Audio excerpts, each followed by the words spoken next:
Om Sri Sai Ram. Dhyana Vahini, Chapter 9. Spiritual Development. There are three stages of spiritual development. First, the hazy, uncertain stage. Then the active stage of striving. And last, the highest stage. These are the stages of passivity, tamas, activity, rajas, and purity, sattva. When growing out of the first stage into the second, it is unnatural for a person not to improve step by step. The three stages of growth. The period from childhood to adolescence need not be seriously taken into account. One need not worry much about it. With the dawn of adolescence, one enters upon the first age, uncertain stage, and engages in many fruitless activities. Later, one attains ripeness and strength. This is the stage between the uncertain and the certain. It is when one has reached this intermediate stage that one must earn for the fulfillment that is possible in the final stage. In the rules for penance, tapas, this law is also observed. At first, the ritual worship, puja, is associated with the divine energy, Shakti, and the subsequent stage of worship is connected with Shiva. That is to say, the period when one is under the care of the mother is over, and the period of paternal care, the protection of the renovator and guardian of the universe, Shiva, is reached. When the stage of paternal care is come, one should not soil the body and mind as during the period of maternal care. In the intermediate stage, that is to say, at that particular age, one will have certain natural propensities and tendencies that are not desirable and have to be eschewed. These are conceit, mischievousness, obstinacy, inquisitiveness, lust, greed, shame, fear, vengefulness, disgust, etc. As long as one has these, one cannot surrender oneself to Shiva. These tendencies have to be uprooted completely, or at least they should be a systematic endeavor to get rid of them. Such aspirants will have to be swimming against the current. Vitireka pravahagati. Proceeding against the current is the means to reach the source. Floating with the current means getting farther and farther from it and losing sight of the goal. Of course, swimming up the river is a bit hard, but every stroke takes you nearer to and not farther from the goal. To overcome the strain, one must have the raft called meditation. Through meditation, the weakness of the physical frame can be overcome. The wayward speed of the mind can be controlled, and progress toward the seat of grace is made easy. One can attain the primordial divine force, Adi Murti. Instead, if one cares more for the ease of the journey and floats along the current, one would be traveling away from grace, turning their back on it. The primordial divine force will gradually become distant and disappear. People who float along with the current will get lost in increasing misery.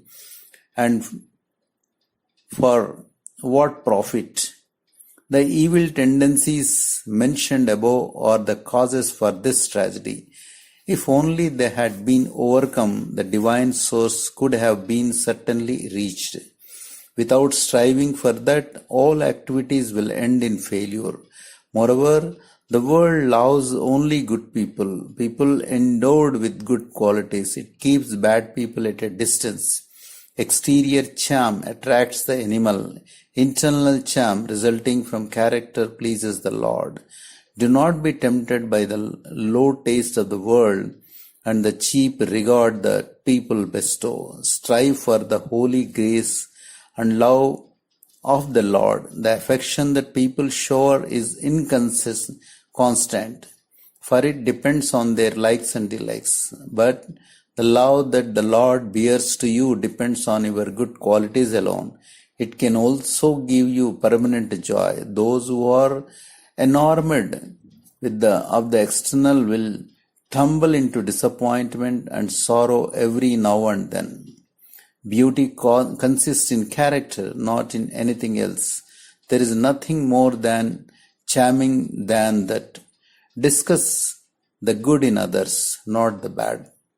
The good should even discuss the evil that others do, for that will contaminate them. The stories of Dhruva and Prahalada will, if listened to, grant merit and show the path.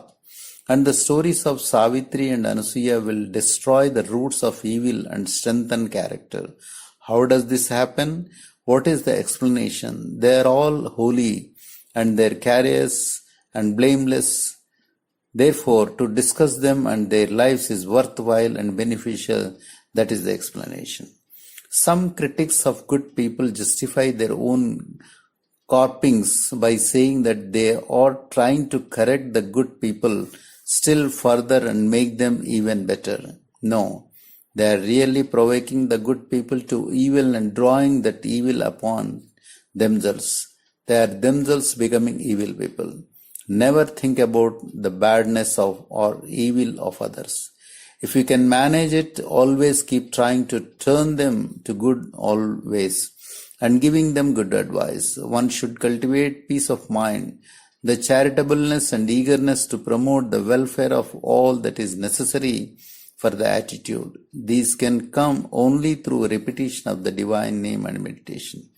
The wealth derived from repetition of the Lord's name and meditation is good qualities, sadguna. Good qualities clean the exterior and also purify and ennoble the inner tendencies. Waves originate in the upper layers of the sea. They are caused by the wind. So the wind can be said to have that power. So too, the mind of the intelligent person is full of thoughts and opinions. When the proper atmosphere is present, these spring up and roll in from all directions. The Lord assumes the yearn for form. In the same manner, the Lord is manifest in the picture or image that one worships. But is this due to any special excellence of the picture or image? No. The picture, the photo, the image, these are and remain as picture, photo and image. The fact is that on account of the intensity of the devotion of the devotee, the Lord cannot desist from manifesting himself for them. For that reason, he assumes in stone, wood or paper the form that the devotee contemplates and meditates upon and worships. He materialized from a pillar for Prahalada's sake. For Vamana he became visible in a stone. For Markandeya he issued from a linga, egg-shaped stone. In order to fulfill the yearning of the devotee, Hari, the immanent basic being of the universe, will come in any form, in anything, at any place. Seek company of the good, avoid company of the bad. But if we have to pray to the Lord with one-pointed concentration, this type of single-mindedness comes only after the pure quality Sadguna. And that again is the product of meditation. Therefore, you must cultivate good qualities, and in order to develop these, you should desire the company of the good. Satsang, your real companions, from whom you derive the maximum good, are those who talk and discourse about the Lord, about truth, about the service, seva of others. And that love that considers all as equal, association with such people is certainly association with virtual people. For these are the real virtuous people. Those who never speak of the Lord are those who are not even aware of Him, who are busy multiplying and strengthening the bonds of worldly existence, samsara, who preach and practice falsehood, injustice, and oppression, and who advise you to stray from the path of dharma, treat those not as your friends, but as people to be avoided at all cost. Theirs is company of wicked people. Associating with such leads to committing wrongs against your will, uttering words that should not be uttered, doing deeds that should not be done, and consequently treading the downward road to ruin. People who fear neither sin nor God are capable of venturing into any wickedness. This is no cause for surprise. So, seek the company of those possessed of these two fears. This is the true good company, the company of people who have not even an iota of these two is evil and should be dreaded. The aspirant must always yearn for good company, satsang. In that company, there is no chance for the growth of greed or for willpower, iksha shakti, to attain anything. Whether easily available or not, seek and join only good company. Seek and realize permanent satisfaction and contentment. Do not distract yourself by pursuing temporary satisfaction. It is profitless for a true aspirant to associate with men who spend their time in worldly affairs. If you don't secure friends of the type I mentioned, be solitary without associates. You don't lose anything thereby.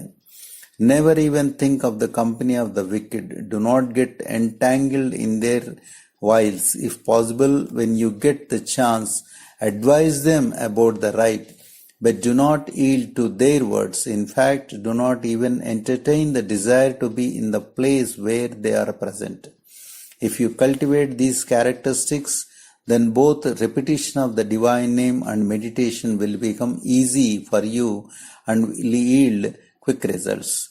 Jai Sai Ram.